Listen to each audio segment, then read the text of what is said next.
Pagkat ako'y karaniwang tao,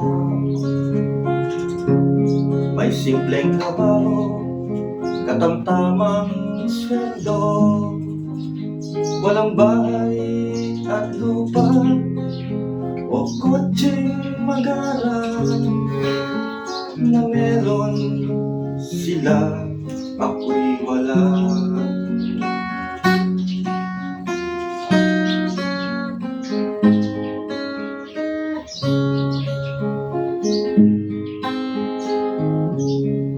Hindi bale, okay lang sa akin,